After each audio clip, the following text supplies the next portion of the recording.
Bismillahirrahmanirrahim. Kita lanjutkan kajian kita kitab Maqasidul Ibadah karya Al-Imam Al-Izzu bin Abdissalam. Al-Imam Al-Izzu bin Abdissalam mengatakan, walamma kana al-qiyamu wal qu'udu fiha musabbahan liqiyamil adati min wajhin. Tatkala kita berdiri di dalam salat itu ataupun ketika kita duduk di dalam salat itu memang terdapat keserupaan dengan berdiri biasa. Jadi ketika kita salat berdiri itu kan Bapak Ibu, memang itu berdiri biasa. Dari satu sisi. Wa fi ba'din, ya, tetapi ketika kita berdiri tadi dia adalah berdiri biasa, tetapi sesungguhnya di dalam berdiri kita di saat salat tadi harus diperhatikan husnul qiyam, tata cara berdiri yang baik di hadapan Allah. Karena kita sedang berbincang dengan Allah di dalam salat, karena kita sedang memperhadapkan jiwa dan raga kita ketika salat, maka berdirinya harus punya etika. Nah, maka etikanya di dalam salat itu apa Bapak Ibu? Ya, dalam berdiri itu terutama salat berjamaah, lurus dan rapatkan salat. Apa kata Nabi kepada para sahabat yang hadir di dalam setiap salat berjamaah? Rassu sufufakum, luruskan saf kalian. Wa qaribu bainaha, dekatkan jaraknya. Wa hazu bil a'naqi, kemudian seimbangkan, selaraskanlah leher ataupun apa namanya Quran, pundak. Nah, jadi yang menjadi standar adalah pundak. Ya, kalaupun akan dipertemukan, pertemukan pundak. Oleh karenanya dari hadis ini disimpulkan oleh para ulama, tidak ada sunnah Nabi yang menyuruh untuk menempelkan kaki. Jelas Bapak Ibu? Ya, dulu orang sembahyang gini, targetnya mengejar kaki kawan di sebelah. Ada nggak jumpa Pak? Ada. Ini kejarnya ke orang sebelah. Nah, padahal yang disuruh oleh Nabi lurus 3 saja.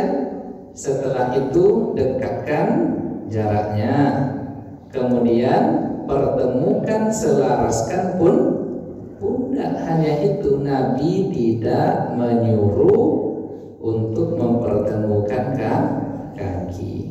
Ya, artinya mutlak hadis ini, jika ada yang mempertemukan kaki itu tidak masalah, boleh, ya, no problem. Tetapi bukan itu sunnahnya. Kalaupun ingin ketemu, ingin rapat, tidak masalah. Karena kata Ibnu Abbas, ketika hadis ini datang, ada salah seorang di antara kami, karena ahaduna, ada satu orang di antara kami ketika memahami hadis Nabi ini, dia amalkan apa? Dia pertemukan pundaknya, ia tempelkan pahanya, ia lengketkan di bawah paha itu apa namanya?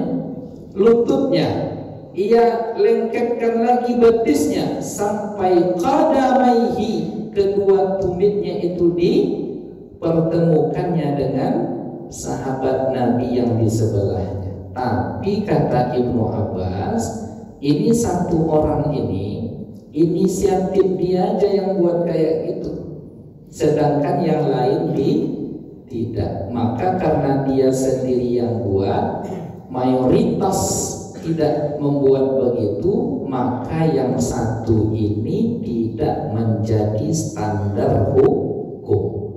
Itu kaedahnya di dalam usul fikih.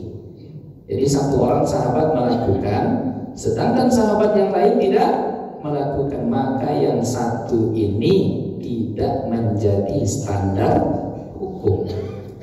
Lalu yang kedua, kebetulan kata para ulama, Ibnu Abbas diantaranya satu sahabat yang melakukan pertemuan tadi sehingga rapat lengket itu disebabkan badannya kurus dan kecil.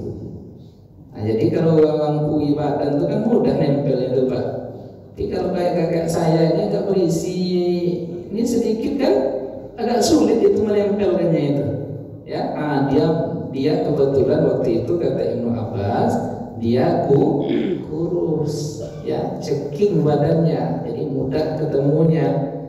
Nah, lalu yang ketiga, ada di antara sahabat Nabi yang risih ketika bertemu kaki tadi kulit ketemu dengan kulit. Kata Ibnu Abbas, ada pula banyak di antara kami ketika ada yang berinisiatif menempelkan kaki itu, dia menghindar, lari seperti larinya mereka dikejar oleh serigala. Itu bahasa sahabat Nabi itu. Kan ada orang yang risih itu Pak ya. Kalau kaki ketemu kaki itu agak risih, dia agak apa Pak? Geli, agak risih lah. Risih itulah termasuk di bawah itu, tak geli, tak nyaman, tak. Jadi saya pernah sholat di musola dekat rumah tuh Pak. Ada anak-anak bujang baru-baru belajar kayaknya tuh. Ya, sholat di samping saya, dikejarnya kaki saya, menghindar saya.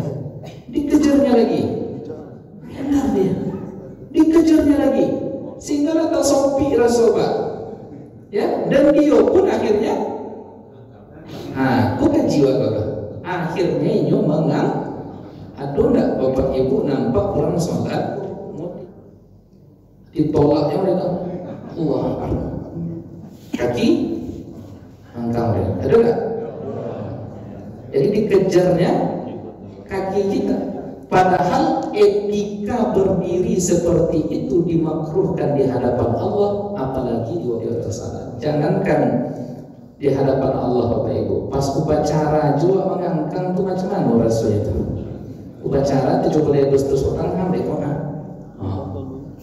sopan tidak? Tapi apa ada itu upacara apa? Aduh upacara apa? Nampak Pak RW upacaranya.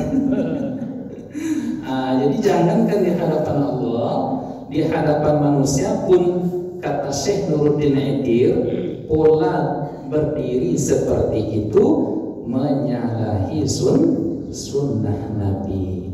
Jadi ketika saya sholat di samping anak bujang yang mengejar-ngejar kaki saya itu, kalaulah boleh saya injak kaki itu. Pas sholat itu napung kok, kan itu harusnya tuh ya, teknik baru ya deh. Ya, karena nggak mengerti, ya tidak mengerti. Jadi Bapak Ibu, ya tata cara berdirinya 3 itu saja perhatikan. Ya, kalau dempet kaki nyaman kita misalnya tak masalah. Tapi kalau tak nyaman, ya maka boleh ya dijarakkan sejari 2 jari. Tetapi ini tetap menjadi standarnya. Jadi begitulah, ada etika, ada hukum yang harus kita jaga di dalam pola berdiri tadi di hadapan Allah.